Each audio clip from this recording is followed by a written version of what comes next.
Okay, this video is paintings from Best Christian Art, and the theme for this series of paintings is Dawn to Decadence. Dawn to Decadence was a book written by a French historian by the name of Jacques Barzun, and he felt that Western civilization was in decline, in decadence, and I would agree with that. Just like Roman civilization was in decline, let's say in the 400s A.D., they had lead in their plumbing piping. That's plumbism, is lead intoxication, making them stupid. So anyways, getting to our current society. So first of all, here's a picture of a country schoolhouse by Lamson Henry. It's a beautiful painting. And the old schoolhouses were better than the modern schools. I think it's good to have children of different ages, because Ayn Rand wrote a great essay about it called Compra Chicos. And the gist of it was that when children are of different age, the older ones help the younger ones.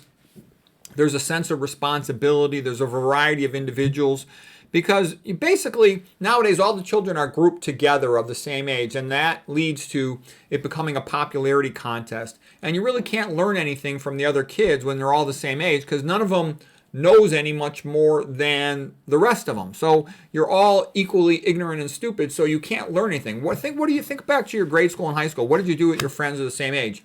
You talked and shared social stuff. Rather than when you're with somebody who's older, like when you're a kid and you're with your parents. Your parents talk to you and you learn something from that. Okay, so anyways, nice picture of the schoolhouse. And they also used to study more useful things. Study the Bible, study the ancient Greeks, study the ancient Romans. That's very useful stuff to study. From the ancient Greeks, you learn, the beauty of the mind and culture and civilization and art and literature and philosophy, all kinds of good things in history, Thucydides and whatnot. Okay, from the ancient Romans, you learn brutality and power and bad things, cruelty and stuff, other than Cicero and a few others. And then from the Christianity coming on board in the ancient Roman Empire, you see, the beauty of kindness, forgiveness, thoughtfulness, Basically, an example would be when the lady committed adultery. What did Christ say? He said, now woman, go and sin no more. He said, he who is without sin may cast the first stone. So, it's teaching to forgive. In other societies, man, she would have just been stoned to death. Okay, and look at the Puritans. The Puritans, back in the 1600s, weren't much better. I recently just read the book Scarlet Letter, and they were pretty brutal and cruel. Okay, Jesus Christo didn't say go and sin some more. He said go and sin no more. Okay, so anyways, here's another painting by that same artist, Edward Henry Lamson, Nearing the Bend in the River. It's just beautiful. Christianity just creates this desire to create beautiful art. It's magnificent. Okay, and here he's got another painting, and the train station, 945 accommodation it's called. Again, it's a beautiful painting of, and this was a better phase in America when they had the family farms.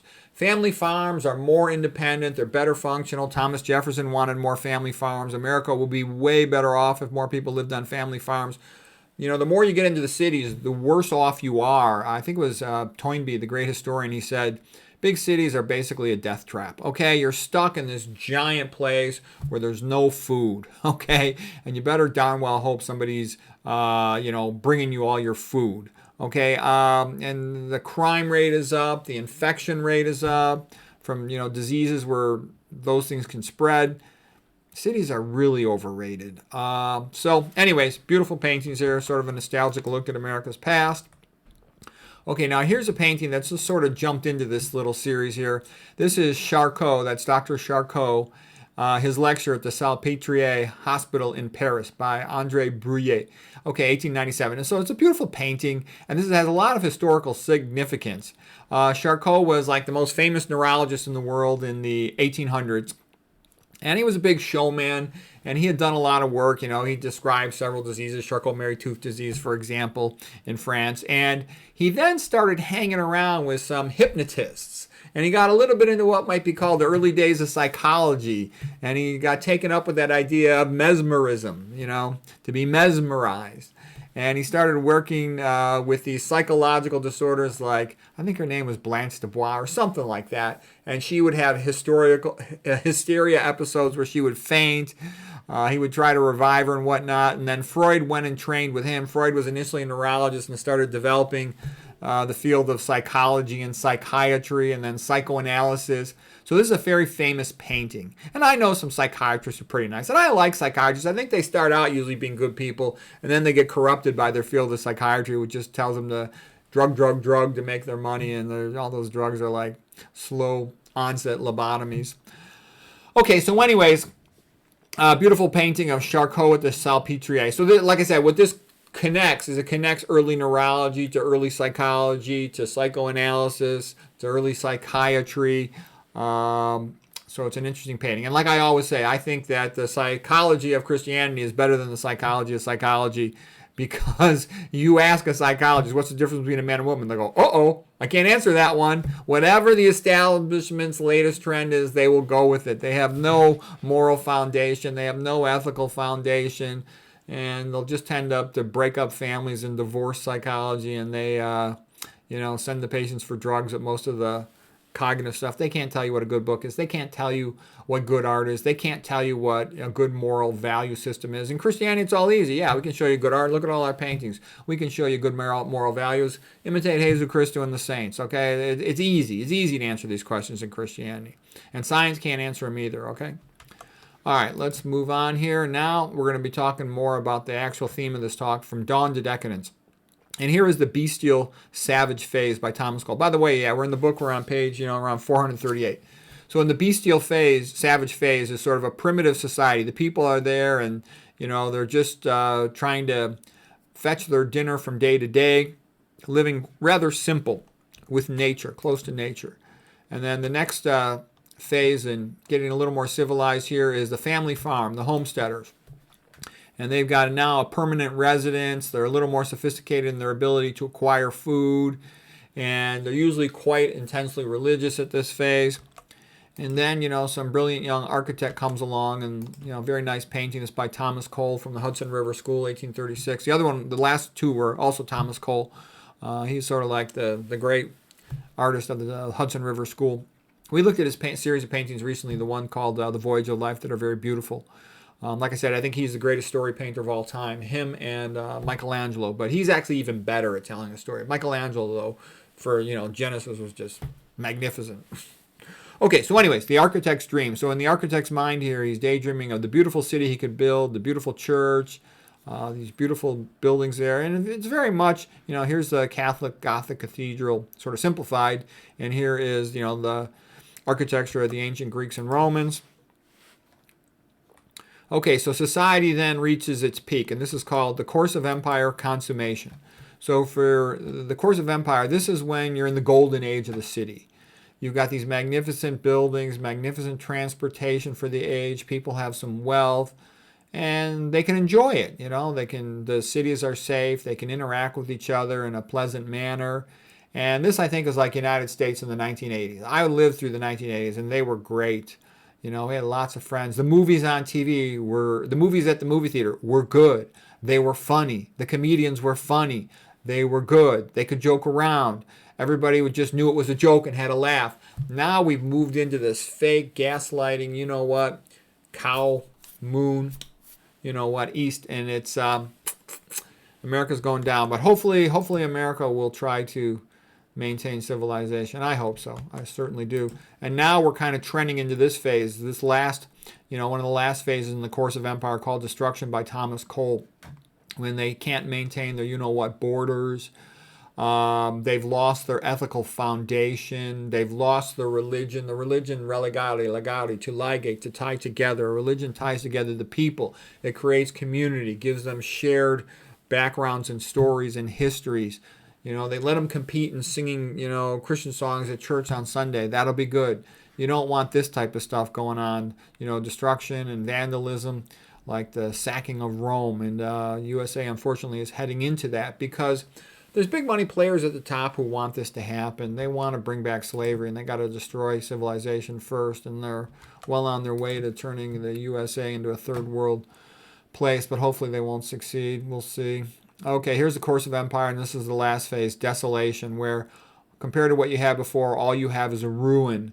And we've seen this in America. Look at some destroyed neighborhoods. Look at other places that have been ruined, So there's sort of a physical vandalism to destroy a place, but there's also a psychological vandalism, what happened in the art museums, where beautiful paintings have been replaced by modern art, fake stuff. Institutions that used to have meritocracies replaced by all this modern nonsense and BS. So anyways, just continuing. Got a little more here with this theme. And then this is what it's all leading to. It's all leading to collectivism, centralized control. And in Russia in the 1900s, basically the Christian clergy were then put into slave labor. And, people don't understand. If you go down the path of atheistic Darwinism, you end up with stuff like Nikita Khrushchev. Here's a quote from Nikita Khrushchev. He said, "We have no use for your policy of the Gospels. If someone slaps you, just turn the other cheek. We have shown that anyone who slaps us on the cheek will get their head kicked off." Nikita Khrushchev, the guy who runs Russia, let's say in the late 1950s. Okay, where the Spirit of the Lord is, there is freedom. 2 Corinthians. Yeah, that's what Christianity is good for. Okay, Matthew. Chapter 12, verses 25 to 27. If a kingdom is divided against itself, it cannot stand. That's an important point. What are the American people right now? All divided and confused. If a kingdom is divided against itself, it cannot stand. When big money says diversity is our strength, that's a joke on the public. What they're saying is as long as the public is divided, it's their strength. That means they can control all the stupid chumps, all the proles, okay, who they consider useless eaters. Okay, Matthew continues. If a kingdom is divided against itself, it cannot stand. If a house is divided against itself, it cannot stand.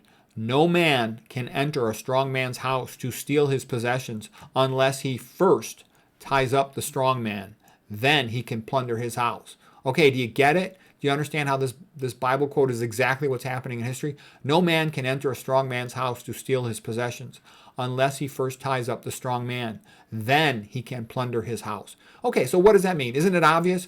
What it means is the powers that be that want to take away freedom from the United States, they feel that their most important group of people, the scapegoat, is the white Christian man, because they see him as the only significant obstacle to enforcing total slavery and communism in this country. They think everyone else is weak and can be controlled easily afterwards, but they must destroy the white Christian man. And that's why everything is targeted at him. That's why he's the evil, privileged, racist, homophobic, xenophobic, this and that, misogynist, all this stuff. They want to destroy him. They want to scapegoat him. And they want to try to get everybody against him because they feel that once he's out of the picture, everyone else is weak and stupid and can easily be controlled. I'm just telling you, that is the psychology. I know the literature of the demo, crats, okay? I know that this is what they're about, okay? And if you look at them and look for a theme, how do you put it all together? That's their mission. Their mission is to bring back slavery. And they do not have good intentions for any group of people other than for their own self, their own party. They want to run this place like China is run, like Russia used to be run in the 1900s. That's what's coming unless enough people say, look, we want to be free. We want to keep our free speech. Leave us alone. So, okay, here's a quote from Matthew 10:32. Whosoever shall speak for me before men, him I will speak for before my Father in heaven. Timothy chapter 4, verse 7. I have fought the good fight. I have finished the race. I have kept the faith. Okay, Eric Metaxas. Belief in God is an act of faith, but so is believing that everything came from nothing. Okay, now here's some paintings of alternative futures. And these paintings remind me of the book Christmas Carol by Charles Dickens, where Scrooge got to see the ghost of Christmas future. So here is the man looking in on the cemetery. That's Cemetery Entrance by Caspar David Friedrich, 1825. Okay, here's another painting by Caspar David Friedrich. And by the way, this is Romanticism as a form of painting. And it's even a little more specifically Lutheran German Romanticism. And you could even call this dark Romanticism, a little bit pessimistic. And with Romanticism, there's a sense of nature being overpowering compared to the individual man.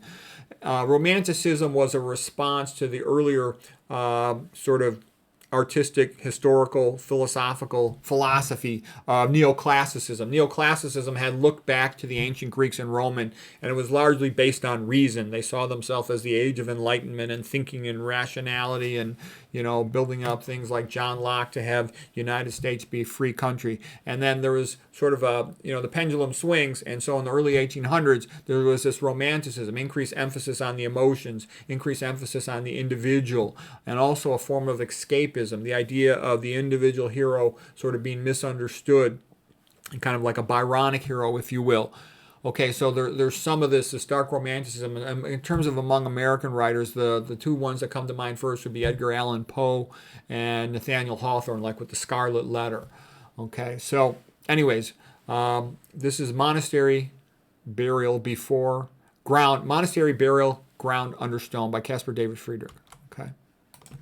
Okay, and these paintings are building something. I think, if you stick around for these last two, I find these paintings to be great and interesting. Okay, so the first one is the Isle of the Dead. And this is by Arnold Bocklin, 1883. And basically, they're going to this island, and there's no life there. There's no babies. All the babies were aborted, okay? All the women are on birth control pills, and they've been sterilized by all the estrogenic chemicals in their food. All the women are feminists, and they hate the men, and the men are tired of getting yelled at, so they don't want anything to do with them. That's the future envisioned by the demon, crats, and what they want for America, and just turn the place into chaos, a cesspool, and a slave labor camp, okay?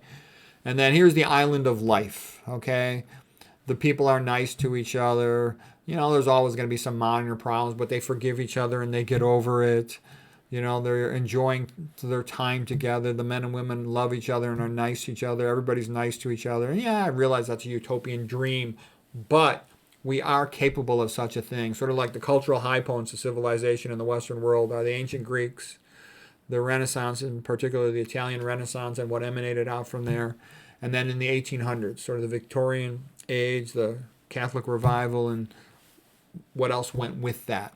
So anyways, hopefully people will choose the island of life.